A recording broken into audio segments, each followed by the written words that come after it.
जय हिंद दोस्तों, मेरा नाम है रुपेंद्र कुमार शर्मा। आप देख रहे हैं शर्मा कोचिंग क्लासेस। ठीक है, हमारे टेलीग्राम से जुड़ने के लिए आप जाएंगे और शर्मा कोचिंग क्लासेस जैसे ही सर्च करेंगे आप हमारे टेलीग्राम से ऐड हो जाएंगे। ये हमारा व्हाट्सअप नंबर है, इससे आप जुड़ सकते हो रेलवे के क्लासेस के बारे में जानकारी के लिए। और रेलवे की हमारी जो पेड क्लासेस चल रही है आप उसमें ज्वाइन कर सकते हो इस नंबर पर कॉल करके। बहुत ही मिनिमम फीस में विद PDF नोट्स के साथ आपको क्लासेस दी जाएगी। ठीक है, चलिए आगे देखते हैं।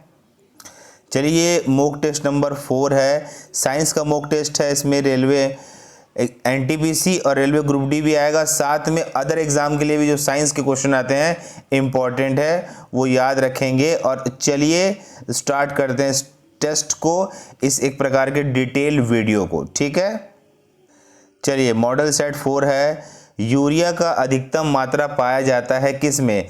तो यूरिया का अधिकतम मात्रा पाया जाता है मूत्र में, है ना। मूत्र में पाया जाता है 2.5% के करीब करीब होता है हमारे शरीर में यूरिया यूरिन में, इस चीज़ को याद रखना है।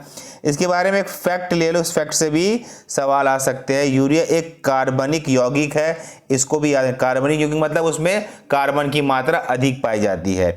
इसका रासायनिक सूत्र याद रखना है NH2 होल ट्वाइस CO, है ना, ये याद रखना है, इस फॉर्मूले को नहीं भूलना।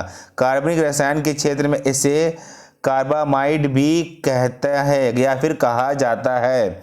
यह एक रंगहीन, गंधहीन, सफ़ेद, रवेदार, जहरीला ठोस पदार्थ होता है।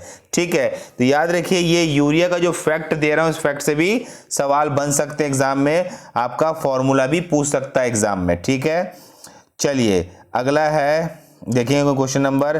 पेप्सिन का एक उदाहरण है, तो एंजाइम होता है पेप्सिन का उदाहरण। अब क्या होता है पेप्सिन, इसको पूरा देखेंगे आप। तो पेप्सिन उन स्थितियों में भोजन के पचाने में मदद करता है जहां पाचन तंत्र भोजन को पचाने के लिए पर्याप्त एंजाइम का निर्माण नहीं करता। तो पेप्सिन एक प्रकार का एंजाइम है, इस बात को याद रखना है, जिसके जाइमोजेन और पेप्सिनोजेन को पेट के मुख्य कोशिकाओं द्वारा रिलीज किया जाता है, जो कि भोजन प्रोटीन को पेप्टाइड में बदल देता है। तो पेप्सिन के बारे में भी फैक्ट याद रखना, वो एक ऐसा एंजाइम है जब हमारा शरीर खाना नहीं पचा पाता है तो पेप्सिन उस खाने को पचाता है। एक प्रकार का एंजाइम है और शरीर की मुख्य कोशिका से रिलीज होता है, निकलता है। ठीक है, कभी कभी सवाल बनता है, फैक्ट पता होने चाहिए। अगला क्वेश्चन आप देखेंगे। चलिए, दूध में नहीं पाया जाने वाले विटामिन का नाम कभी भी सवाल में आता है, किसी भी एग्जाम में आता है, तो विटामिन C।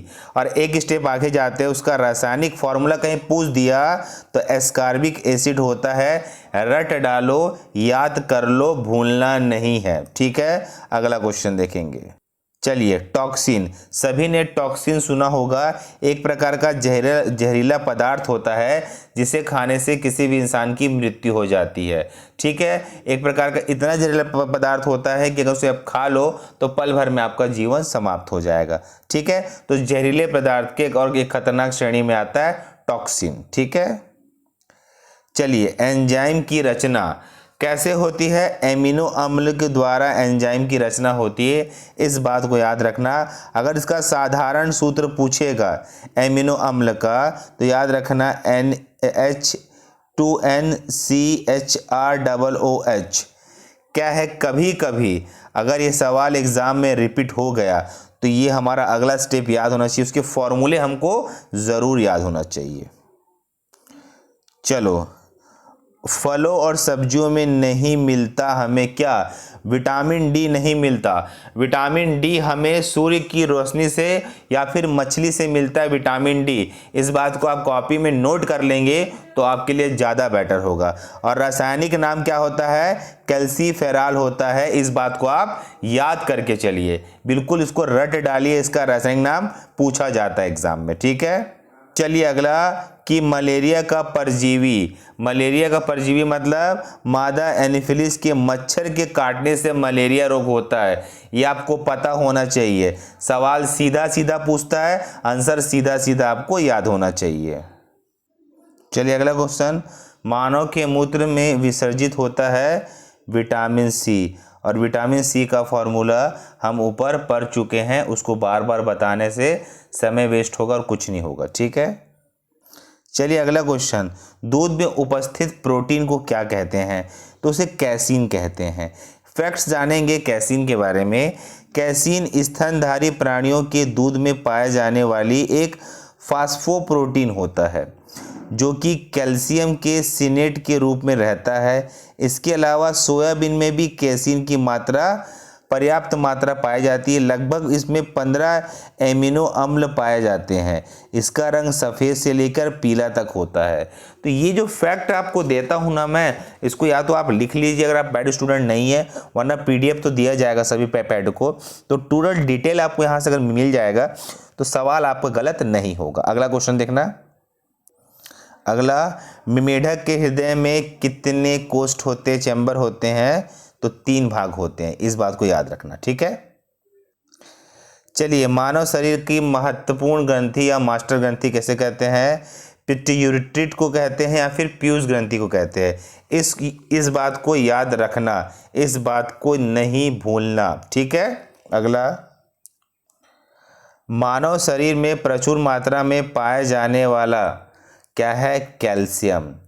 अगर संकेत व परमाणु संख्या पूछ देता है तो Ca और 20 होता है, इस बात को जरूर याद रखिए। ठीक है, चलिए कोशिका का आनुवांशिक पदार्थ किसे कहते हैं?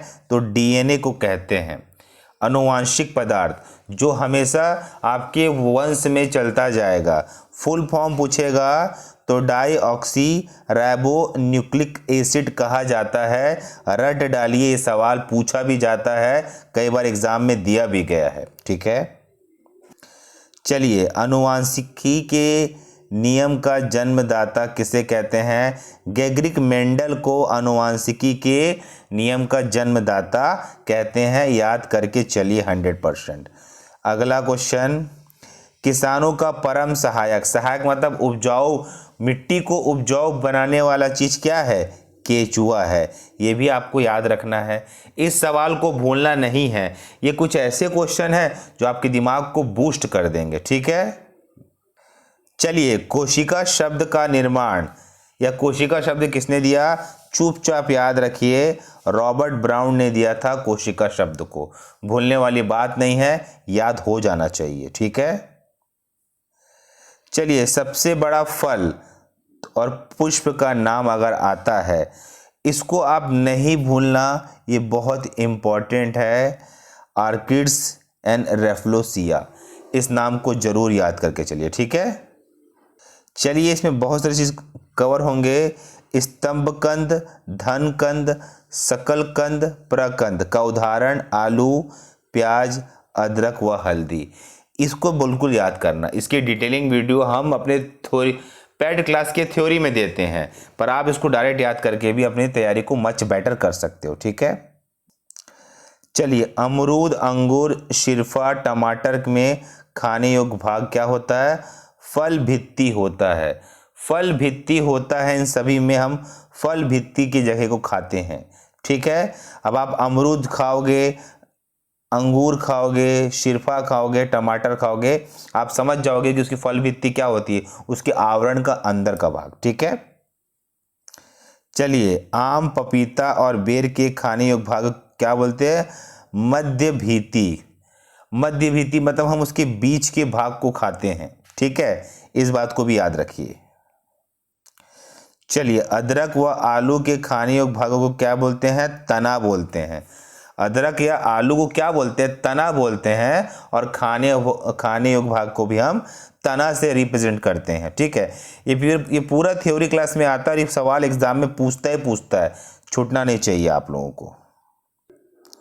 चलिए मानव शरीर में जल की मात्रा शरीर के किस मतलब मानव शरीर में जल की मात्रा शरीर के भार का कितना होता है?